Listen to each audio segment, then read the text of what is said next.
உங்க பிசினஸ் ரொம்ப மோசமா இருக்கு. உங்க ஐடியா மூலியமா ப்ராஃபிட்டே கிடைக்காது. உங்க பிசினஸ்ல நாங்க பெரிய எதிர்காலம் இருக்க மாரி எங்களுக்கு நம்பிக்கை இல்ல. இந்த மாரி எல்லாம் சொல்லி நிராகரிக்கப்பட்ட ஒரு பிசினஸ வச்சு, அதே பிசினஸ்ல அதுக்கப்புறம் 30 மடங்கு லாபம் சம்பாரிச்ச ஒருத்தர பத்தி தான் இன்னைக்கு நம்ம வீடியோல பார்க்க போறோம். பூபிந்தர் மதான் அப்படிங்கிறவரு அகமதாபாத்ல 2017ல சின்னதா ஒரு காஃபி பிசினஸ் ஸ்டார்ட் பண்ணாரு. தேக்கா காஃபி அப்படிங்கிற பிராண்ட் பேர்ல ஒரு காஃபி பிசினஸ் ஸ்டார்ட் பண்ணாரு. இன்னைக்கு புப்பிந்தர் மதானோட தேக்கா காஃபி பத்தியும், அந்த தேக்கா காஃபி எப்படி அடிமட்டத்துக்கு போய் அதுக்கப்புறம் வெளியே வந்து ஒரு சக்சஸ் ஸ்டோரி ஆச்சு அப்படிங்கிறது தான் இன்னைக்கு வீடியோல பார்க்க போறோம். ஃபுல் வீடியோவை பார்த்து என்ஜாய் பண்ணுங்க. உங்களுக்கு நம்ம சேனல் பிடிச்சிருந்தா, கான்டென்ட் பிடிச்சிருந்தா லைக், ஷேர், சப்ஸ்கிரைப் எல்லாமே பண்ணிக்கோங்க. அந்த நீரை எடுத்து பாம்பு கட்டிப்பட்ட சட்டையில் நன்கு வடிகட்ட வேண்டும். பூபிந்தர் மதான் அப்படிங்கிறவரு அகமதாபாத்ல பிறந்து வளர்ந்தாரு. அவருக்கு சின்ன வயசுல இருந்தே ஃபுட் அண்ட் பெவரேஜ் இண்டஸ்ட்ரியில ஏதாவது ஒரு பிசினஸ் பண்ணும் அப்படின்னு சொல்லி பெரிய ஆர்வம் இருந்தது.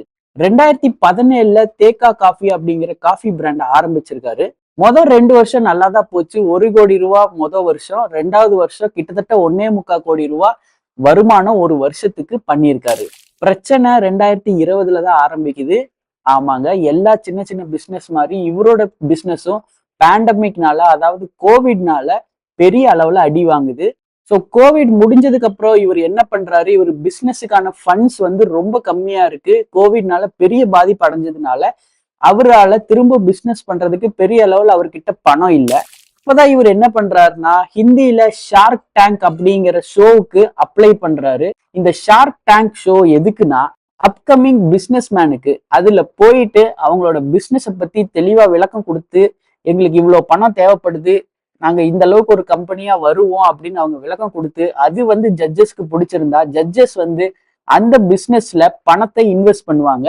பூபிந்தர் மதான் வந்து ஷார்க் டேங்க் இந்தியாவுக்கு போயிட்டு அவரோட தேக்கா காஃபியை வந்து விளம்பரப்படுத்துறாரு. விளம்பரப்படுத்திட்டு, எனக்கு ஒரு 50 லட்ச ரூபா முதலீடு தேவைப்படுது, என்னோட கம்பெனி வந்து 5 கோடி ரூபா வந்து வேல்யூவேஷன் பண்றேன் அப்படின்னு சொல்றாரு. தேக்கா காஃபியை குடிச்சு பாக்குற ஜட்ஜஸ் என்ன சொல்றாங்கன்னா, தேக்கா காஃபி டேஸ்ட் எல்லாம் நல்லா இருக்கு, அதெல்லாம் எங்களுக்கு ஒன்றும் பிரச்சனை இல்லை, ஆனா இந்த காஃபி 3 நாள்ல கெட்டு போயிடும்.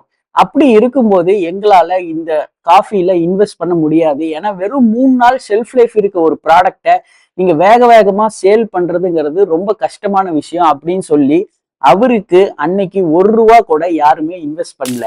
அவங்க இந்த பிசினஸ்ல ஒரு ஃபியூச்சரே இல்லை, இந்த பிசினஸ்ல பெருசா லாபம் பார்க்க முடியாது, அதனால நாங்க இதுல நம்பி காசை இன்வெஸ்ட் பண்ண மாட்டோம் அப்படின்னு சொல்லிட்டாங்க. ஆனா நம்ம மத்தவங்களா இருந்தா இந்த மாதிரி ஒரு இடத்துல சோர்ந்து போயிருப்போம், வேற ஒரு பிசினஸை தேடி போயிருப்போம். ஆனா பூபிந்தர் மதான் அப்படி பண்ணல. அவருக்கு வந்து அவரோட பிசினஸ் மேல பெரிய அளவுல, அவரோட ப்ராடக்ட் மேல பெரிய அளவுல ஒரு நம்பிக்கை இருந்தது. அதனால அவர் தொடர்ந்து அதுலயே ஈடுபடுறாரு. ஷார்க் டேங்க் இந்தியால தான் யாருமே இன்வெஸ்ட் பண்ணல அப்படின்னாலும் அது டிவியில ஒளிபரப்பாகி அவரோட தேக்கா காஃபிக்கு வந்து ஒரு நல்ல விளம்பரம் கிடைச்சது. அப்போ வேற சில பேர் அதுல இன்வெஸ்ட் பண்ண முன் வந்தாங்க. ஸோ கொஞ்சம் காசை இன்வெஸ்டும் பண்ணாங்க. இந்த டைம்ல தான் ஃபண்ட்ஸ் எல்லாம் ரொம்ப கம்மியா இருக்கு, நம்ம ஏதாவது புதுசா பண்ணாதான் காஃபி பிசினஸ்ல இன்னும் பெருசாக முடியும் அப்படின்னு பூபிந்தர் மதானும் அவரோட டீமும் முடிவு பண்றாங்க. அப்பதான் வேலையா என்ன பண்றாங்கன்னா, காஃபிக்கு தனியா கடையெல்லாம் போட்டு பண்ணோம்னா அதுக்கு வந்து வாடகை கொடுக்கணும், கரண்ட் பில் கொடுக்கணும், இந்த மாதிரி நிறைய செலவுகள் இருக்கனால அவங்க புதுசா என்ன பண்றாங்கன்னா, நம்ம ஐஸ்கிரீம்லாம் தள்ளு வண்டியில விற்கிறாங்க இல்லையா, அது மாதிரி காஃபியை தள்ளு வண்டியில விற்க ஆரம்பிக்கிறாங்க. கோவிடுக்கு அப்புறம் அடுத்த 2 வருஷத்துல தேக்கா காஃபி முதல்ல ஆரம்பிக்கும் போது அகமதாபாத்ல வெறும் 5 தள்ளுவண்டி கடையில ஆரம்பிச்ச தேக்கா காஃபி கோவிடுக்கு அப்புறம் கிட்டத்தட்ட 800 தள்ளுவண்டிகள் கிட்டத்தட்ட இந்தியாவோட 45 சிட்டிஸ்ல வளர்ந்துருக்கு. முதல்ல ஆரம்பிச்சப்போ மாசத்துக்கு 10 லட்ச ரூபா வருமானம் பண்ண பிசினஸ் இன்னைக்கு தேதிக்கு மாசத்துக்கு கிட்டத்தட்ட 5 கோடி ரூபாய்க்கு வரைக்கும் வருமானம் பண்றாங்க. ஷார்க் டேங்க் இந்தியால பூபிந்தர் வந்து சொன்னது, அவரோட கம்பெனிக்கு 5 கோடி ரூபாய் வேல்யூவேஷன் கொடுக்கறதா தான் சொன்னாரு. ஆனா ஷார்க் டேங்க் இந்தியாவுக்கு அடுத்து கோவிடுக்கு அப்புறம் ஒரு 2 வருஷத்துல 5 கோடி ரூபாய் வேல்யூவேஷன்ல இருந்த கம்பெனி 140 கோடி ரூபாய் வேல்யூவேஷன் வரைக்கும் வளர்ந்துருக்கு. பூபிந்தர் மதான் கிட்ட கேட்கும்போது, நீங்க ஏன் coca cola, Pepsi, Thums Up அந்த மாதிரி ஒரு பிவரேஜ் ப்ரொடியூஸ் பண்ணாம காஃபி, டீன்னு இப்படி பண்றீங்க, இதுல ப்ராஃபிட்டும் அவ்வளோ இல்லையே அப்படின்னு கேட்கும்போது அவர் என்ன சொல்றாருன்னா, இதுல ப்ராஃபிட் அவ்வளோ இல்ல, ஷெல்ஃப் லைஃப் கம்மி தான், இருந்தாலும் எனக்கு ஆத்தென்டிக்கான ஒரு டேஸ்ட்டை வந்து என்னோட கன்சியூமர்ஸ்க்கு கொடுக்கணும்னு ஆசை.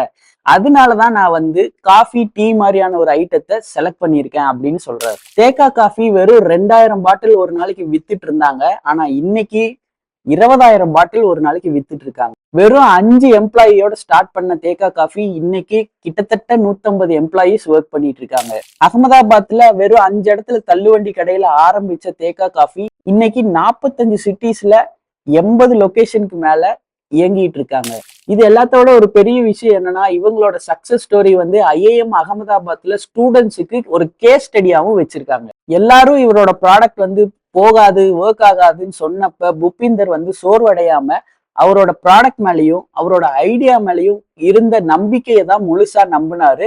அதுதான் இன்னைக்கு அவருக்கு இவ்வளோ பெரிய சக்சஸையும் கொடுத்துருக்கு. எதெல்லாம் இவரோட ப்ராடக்ட்டுக்கு ப்ராப்ளம்னு சொன்னாங்களோ, எதெல்லாம் இவரோட ப்ராடக்ட் விற்கிறதுக்கு தடையா இருந்ததோ அதுல இருந்தே ஐடியாஸ் எடுக்க ஆரம்பிச்சாரு. அதாவது ஷெல்ஃப் லைஃப் கம்மினாங்க, ஷெல்ஃப் லைஃப் கம்மினா தான் அந்த ப்ராடக்ட் ஆத்தென்டிக்கா இருக்கும்னு மார்க்கெட் பண்ணிட்டாரு.